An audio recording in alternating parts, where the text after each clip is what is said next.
Hello and welcome to Educated STEM. I'm Kate, the founder of Educated STEM, and today we're going to talk about building your dissertation committee, and that is a continuation of our series on how to be successful in graduate school. So, building your dissertation committee is a momentous moment. You are going to hopefully select, although sometimes your mentor might kind of tell you who they want to be on your committee, but hopefully you are given autonomy to decide who is going to be on your committee. Generally, these are going to be 3 or more individuals who are not your mentor, and they are within your institution. And it is wise, if your project covers many different fields, that you have people who are experienced in the different fields so that you can pull from all of their experience. Now, when you consider who you want to add to your committee, you don't necessarily want the people who you know are going to go easy on you. You want someone who's going to challenge you, who is going to encourage you to do the best research and kind of push you to do more. So if there are rumors, this person's, really easy, then yeah, they might be, but you don't necessarily want them on your committee. You want someone who's going to challenge you nicely. Obviously, you don't want someone who's going to kind of make you cry and make you wonder if you're any good. So if you hear about people like that, then maybe you also want to avoid those too.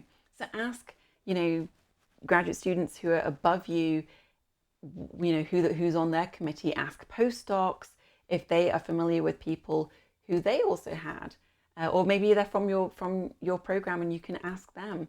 So take all of that information. Think about the project and who makes sense to have on your committee. And then you're going to reach out to these individuals and say that you are building your dissertation committee and you would like to meet with them to discuss adding them to it. Now, some people are just super busy and they might not have the bandwidth to actually, go on your committee. So don't take it personally. So they might truly just be too busy, or they might already be on many other students' committees, and it's a time sink because you have documents to read and meetings to go to. So just because you reach out to someone, don't assume that they are automatically going to agree. However, once you've reached out to them, hopefully you can arrange a time to meet with them. You can go present what your research project is hopefully going to be, explain to them why you think that they would be a good fit for your committee. Ask them what their expectations would be if they were on your committee, that sort of thing. When you meet with them, it's a good idea to kind of consider, just like when you were choosing your mentor, do you feel comfortable? Do you feel that they are going to be helpful towards you? Maybe you want to talk about potential career aspirations with them. If you know that you want to not go the academic route, is this person going to be terribly helpful if you want to go into industry or something else? Because some people would feel that being on your committee, if you're not going that route, is a waste of their time. So make sure that you know that going in so that you can choose people who are going to be helpful for that. A way to kind of judge how they are going to consider a non-academic career is to maybe go onto their LinkedIn profile and look through who they're connected with. So if there's lots of people who are in industry, then they're probably very open to that idea. And maybe eventually they can help you kind of move into that by sharing their contacts.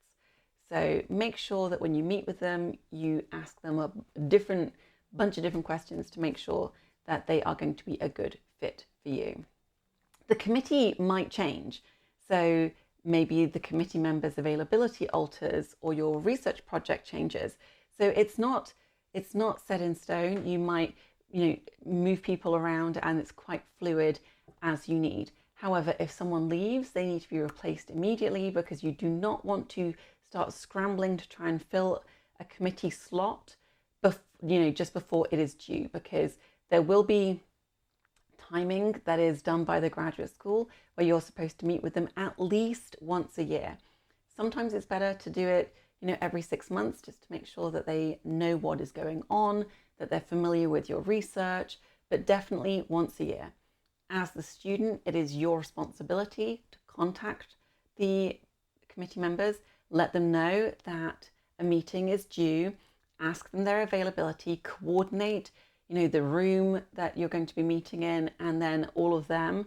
It's ideal to have every single one of them present at every meeting, but if for whatever reason that just isn't possible, I know people have met with all but one of them, and then they've had a private meeting separate to everyone else where they've gone to meet with the professor just to bring them up to date.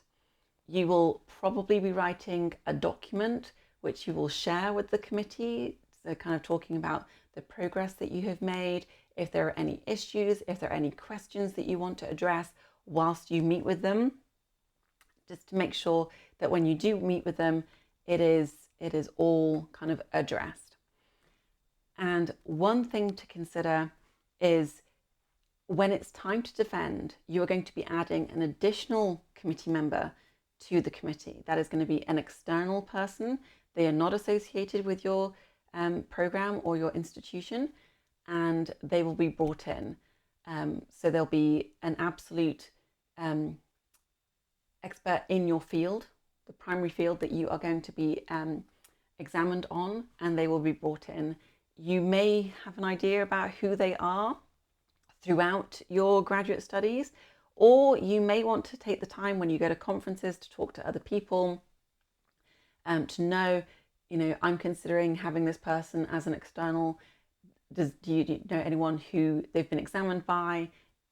And you can kind of figure it out from there. Likewise, meet them at a conference. Do they make you feel comfortable? Do you feel okay with that? You don't have to. I never met my external examiner before my actual exam, and it went fine. But if you can kind of have some experience with them beforehand, then that might be very helpful. So you're going to be meeting with the committee at least once a year, maybe more depending on whether you need advice or feedback. Just note that if there's any disagreements with you and your mentor, you can go to your committee members and explain. I know a number of students who felt that it's time for them to defend and move on, and their mentor has said that they're not ready, and they've had to discuss it with their committee to see if the mentor is being honest and if that's actually a thing, or if the committee feels that they are ready to move on. So just know that your committee is there for many different reasons. So when you meet with them, a lot of the time I see graduate students taking in drinks and treats. So, maybe a carafe of coffee or biscuits or pastries or something like that. And I just want to note that it is not necessary for you to feed the committee. It's nice if you do, it's a nice little gesture, but if you're meeting with them potentially once or twice for 4, 5+ years, that's going to add up, and you're not paid a lot as a graduate student. So just keep that in mind. If you start doing the gesture, then it's kind of expected that you'll do it every single time. If you don't start, then they won't necessarily expect it, which isn't necessarily a bad thing either. So just consider that they are doing their service. It is something that they are expected to do. It is part of their job to help students with their graduate studies and be on committees. So don't feel that you have to do it. It's a perk. It is nice. It is not necessary. So I think that's enough for today. The next topic is the big one, writing your dissertation and your defense. So join me again to have that. Please like and subscribe to the channel, and I'll see you next time. Thanks. Bye-bye.